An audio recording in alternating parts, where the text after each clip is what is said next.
Hello, hello, hello. It's me, Bonnie, from stepintobrilliance.com, and happy Sunday. We're here for one of our Sunday chats, and I am thrilled. I feel like we haven't talked in a while, even though I know we did this last week. It's just been a long, busy week. I hope you're well.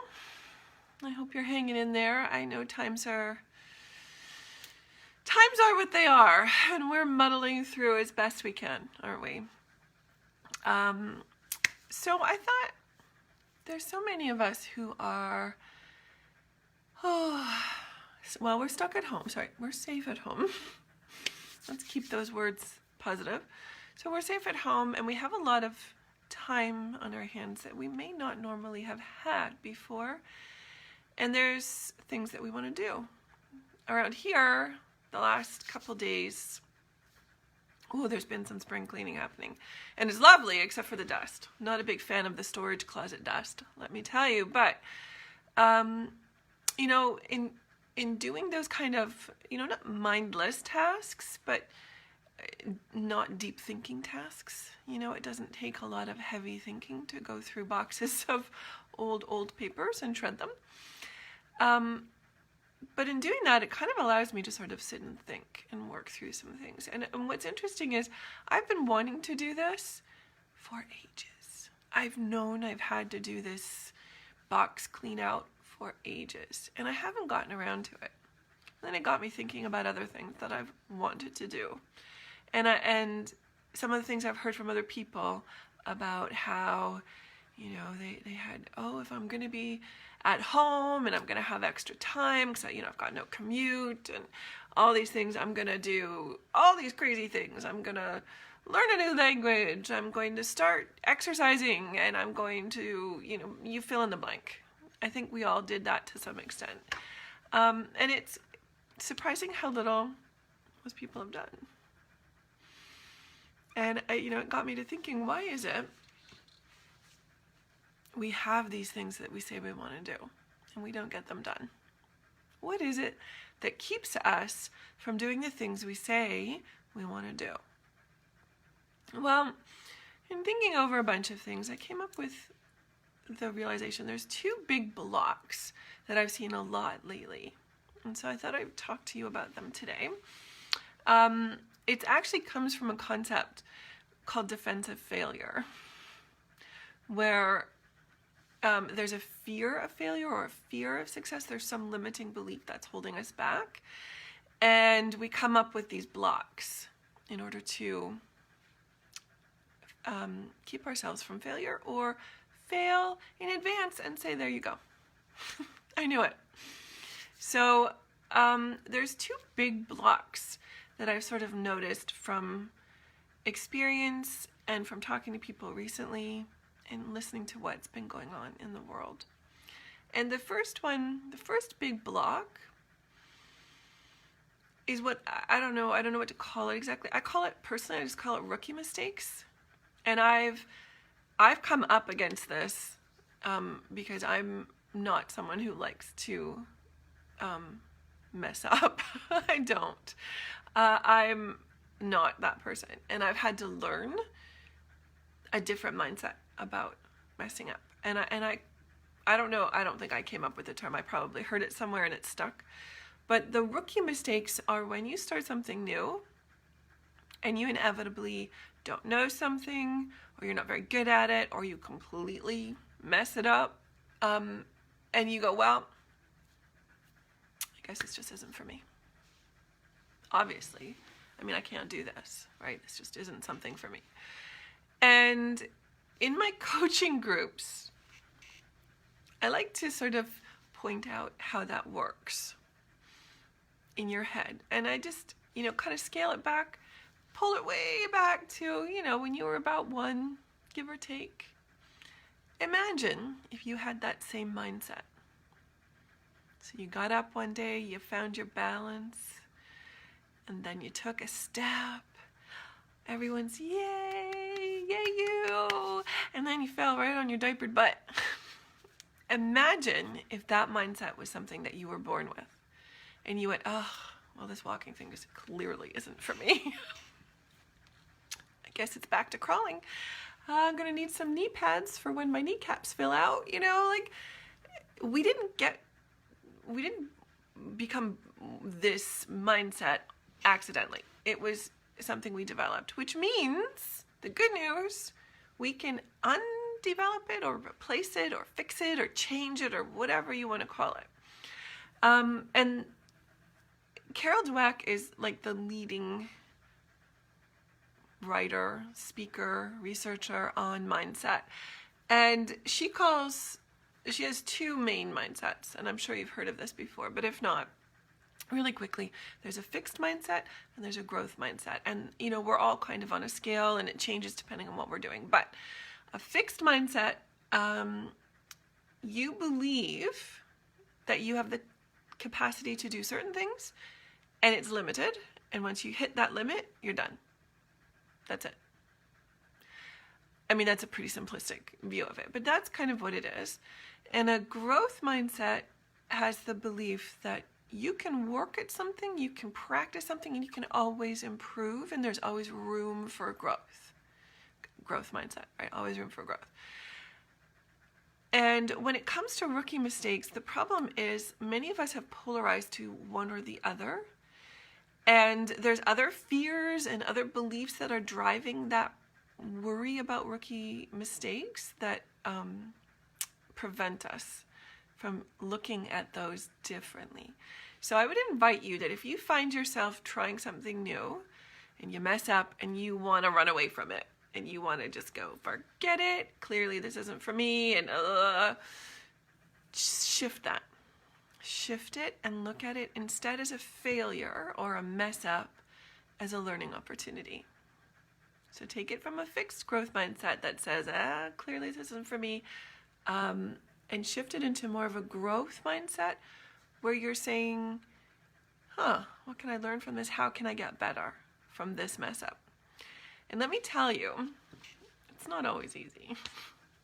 But once you start practicing this, it starts to become more second nature, and eventually the rookie mistakes lose a lot of their significance in terms of limiting you.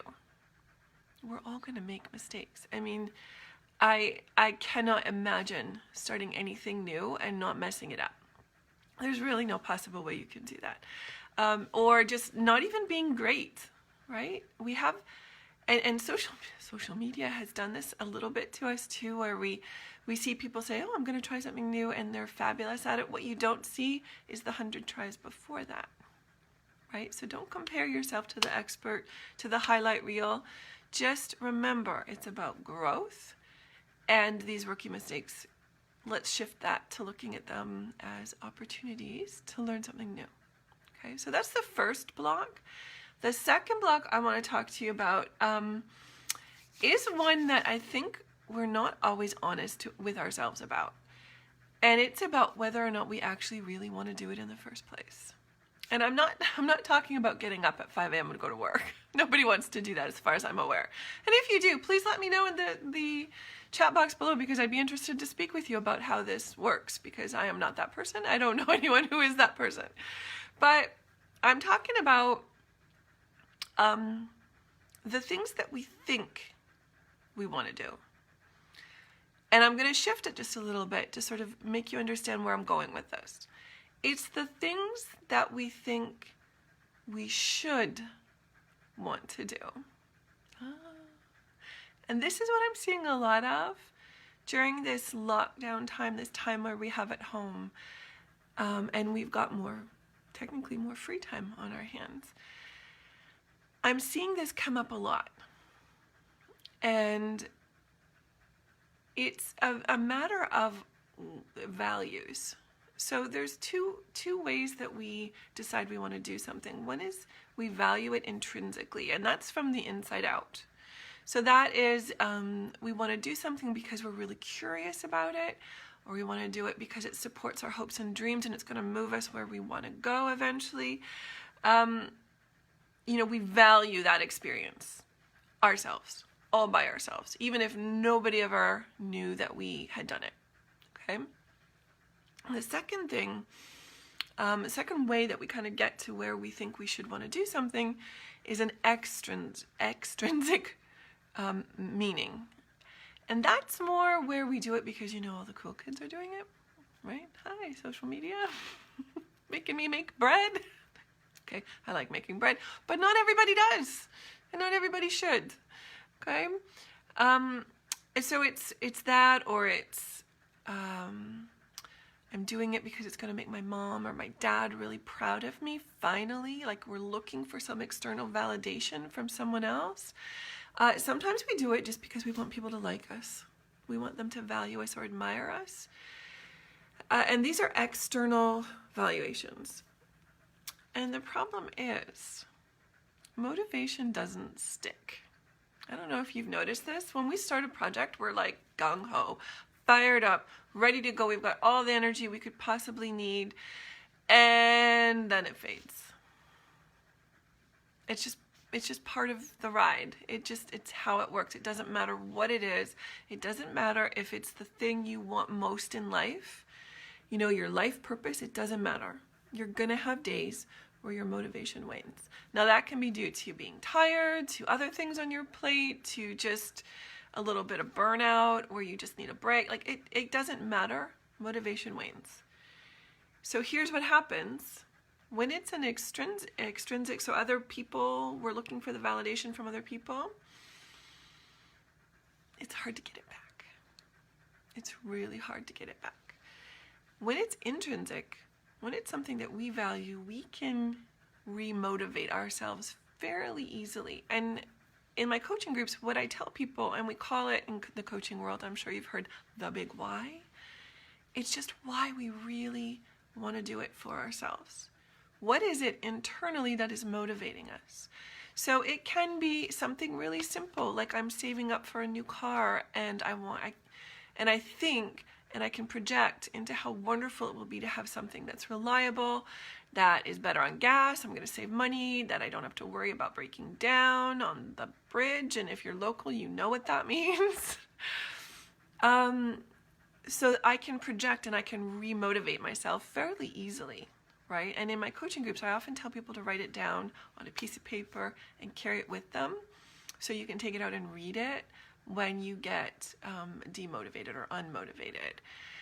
When you're looking for that validation externally, it's much harder to keep the motivation going, and that's where we tend to fizzle, and we start something and we don't get it done. So keep in mind, it's important to really figure out where the value is in the experience that you think you should be doing.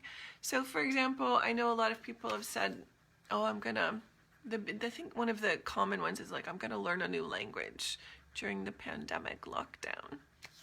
And if that is something that you are really curious about and really interested in language, and those things are something you value, go for it. Workers, or you're doing it to impress, someone on the internet that you don't even know. When that fizzles, you're probably not even going to think about it again, right? So make sure, and if it is something that you think you should be doing and you're not sure why you think you should be doing it, really examine that, because in my experience, we only have so much time and energy, and it's much better to narrow your focus and narrow your vision to something that has actual intrinsic meaning for you. So those are two blocks that tend to come up, and I've noticed a lot coming up when it comes to defensive failure, right? The reasons why we start and then fizzle and can't seem to get started again. I hope that helps you. Have you experienced any of those? I know I have. One of the ways that I've experienced is that, I don't really want to, but I think I should. And that comes a lot when it comes to the spring cleaning. So I have to figure out why, because I want to do it for myself as well as to say that I did it because I said I was going to. I had to figure out what it was that was intrinsically motivating me. So what is it that makes me feel like it would be beneficial for my world?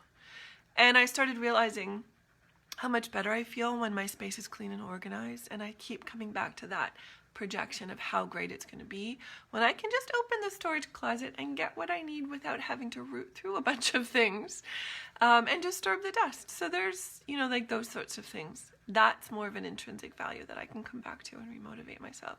So I would love to hear what it is that you're trying to get motivated at, and if those 2 blocks have any meaning for you and how that may have helped you today. So it is Sunday, so I'm going to give you this reminder that this coming week you have everything you need to get through it and to manage it and to handle it. And let me know in the comments below, and of course I'll come back to take a look at those people who weren't able to be live with us today. And I see you, Julie, and I see you, Marley. Hi, it's good to see you. And answer any questions that I can, and hopefully some of our other members who are wise and beautiful souls can also chime in and we can get some different perspectives. So have a wonderful, wonderful Sunday. Mwah. Hang in there. It's going to get better. Take care and be well. Bye for now.